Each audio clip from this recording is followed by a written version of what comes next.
Hola, bienvenidos. Hoy vamos a aprender acerca de la temperatura corporal. Este es un signo vital que nos permite conocer el estado de salud de una persona. La temperatura corporal nos permite conocer el calor que produce el cuerpo y el que pierde. Además, es importante mantener el equilibrio de la temperatura para el buen funcionamiento de los órganos. A lo largo de este video vamos a aprender qué es la temperatura corporal, cómo se regula, cuáles son sus valores y los grados de fiebre. ¿Qué es la temperatura corporal? La temperatura corporal es el grado de calor que genera nuestro cuerpo a través de procesos metabólicos. El cuerpo humano tiende a mantener una temperatura estable para que las enzimas y funciones vitales trabajen correctamente. Cuando este equilibrio se altera, la temperatura puede aumentar o disminuir, reflejando cambios fisiológicos o enfermedades. La regulación de la temperatura. El encargado principal de regular la temperatura corporal es el hipotálamo, una pequeña pero muy importante región del cerebro que actúa como un termostato. Cuando el cuerpo detecta frío, el hipotálamo envía señales que provocan vasoconstricción para evitar la pérdida de calor. Además, activa los escalofríos o temblores musculares que generan calor por el movimiento. Por el contrario, cuando hay un exceso de calor, el hipotálamo desencadena lo opuesto, como la vasodilatación, con el fin de liberar calor, y la sudoración, que al evaporarse enfría la piel.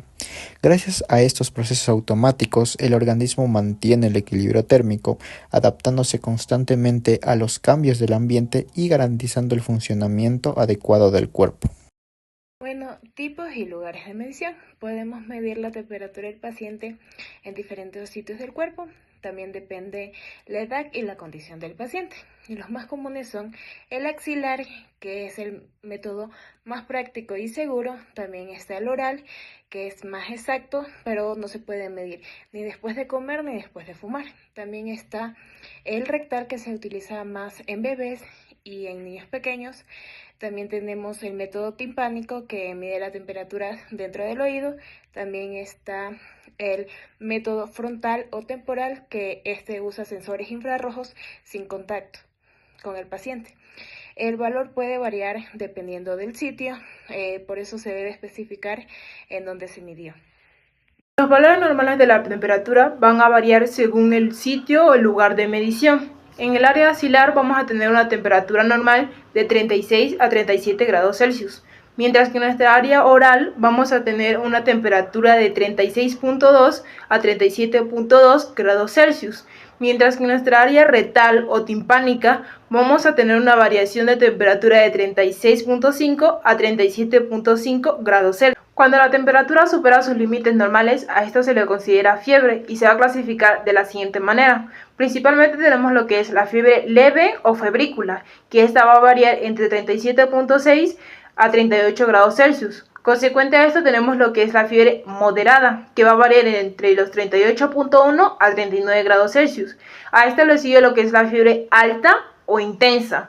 Esta va a variar entre 39.1 a 40 grados Celsius. Cualquier temperatura que supere los 40 grados Celsius o más, a esta se le considera hiperpiresia y es una emergencia clínica.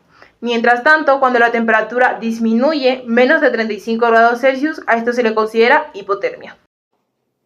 Yo les voy a hablar sobre los tipos de termómetros, ya que existen diferentes tipos que podríamos utilizar para poder medir la temperatura corporal y cada uno de ellos tiene sus propias características. Vamos a empezar por los termómetros de mercurio. Estos antes eran muy utilizados gracias a su precisión, pero hoy en día ya no se los utiliza mucho, ya que el mercurio es muy tóxico y podrían ser muy peligrosos. Como segundo tipo tenemos los termómetros digitales. Estos termómetros son los que más utilizamos en la actualidad. Se los puede colocar tanto en la boca como en las axilas o en otros sitios del cuerpo. Son rápidos y seguros y podríamos verificar la temperatura directamente en la pantalla. Como tercer tipo tenemos los termómetros infrarrojos, que estos pueden medir la temperatura sin necesidad del contacto y son ideales para bebés, para personas que están hospitalizadas o para controles rápidos en centros de salud. Y como cuarto tipo tenemos los termómetros de tira plásticas, que estos los podemos colocar en la frente y van a cambiar de color según los niveles de la temperatura. Entonces, en resumen, Todos los termómetros tienen su función, pero lo importante es saber elegir. Yo les voy a hablar sobre los factores que influyen en la medición de la temperatura. Estos no siempre van a ser iguales, ya que pueden variar por algunos factores. Entre ellos vamos a tener los que son la edad. En los niños la temperatura va a ser mucho más alta que en las personas adultas, ya que la temperatura va a ser más baja. También va a variar en los cambios climáticos y también entre el estrés y las emociones. En los ejercicios igual, ya que nuestro cuerpo va a estar en movimiento y se va a alterar nuestra temperatura corporal. También va a afectar entre uno de estos factores va a ser el uso de ropa que tengamos, porque también va a afectar en la temperatura corporal. Ya, por eso nosotros debemos tener en cuenta todos estos factores para la medición de temperatura. Las etapas del proceso febril. Son 3 etapas. La primera etapa, caracterizada por el escalofrío o el ascenso.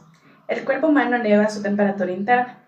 Esto hace que la persona siente frío, palidez y temblores, aunque su temperatura esté subiendo. La siguiente es la segunda etapa, la etapa febril. La temperatura se mantiene elevada. El paciente presenta lo siguiente: calor, rubor facial, sudor escaso, aumento del pulso y las respiraciones rápidas. Finalmente tenemos la tercera etapa de la diaforesis o descenso. El cuerpo libera el exceso de calor mediante la sudoración abundante y la vasodilatación. La temperatura desciende gradualmente y el paciente siente alivio. Estas son las 3 etapas que muestran cómo el cuerpo humano intenta recuperar su equilibrio térmico. Dentro del ámbito clínico, controlar la temperatura es una herramienta fundamental para evaluar el estado general del paciente, permitiéndonos así identificar de forma temprana alteraciones como la fiebre o la hipotermia que pueden ser signo de enfermedades infecciosas o de trastornos metabólicos. Además, en procedimientos quirúrgicos o incluso en el trabajo de parto, mantener una temperatura estable es esencial para así evitar complicaciones. Por lo tanto, el control térmico no solo forma parte importante de la toma de signos vitales, sino que también es un indicador esencial en la toma de decisiones médicas, garantizando así la estabilidad y la seguridad al paciente. En conclusión, la temperatura corporal refleja el equilibrio interno del cuerpo, ya que al conocer los valores normales, los grados de fiebre y las etapas de proceso febril nos permite identificar alteraciones a tiempo. La medición de la temperatura es una herramienta sencilla, pero clave para el diagnóstico, la prevención y el cuidado de la salud. Gracias por acompañarnos, esperamos que este video les haya ayudado a comprender este signo vital tan importante. Gracias.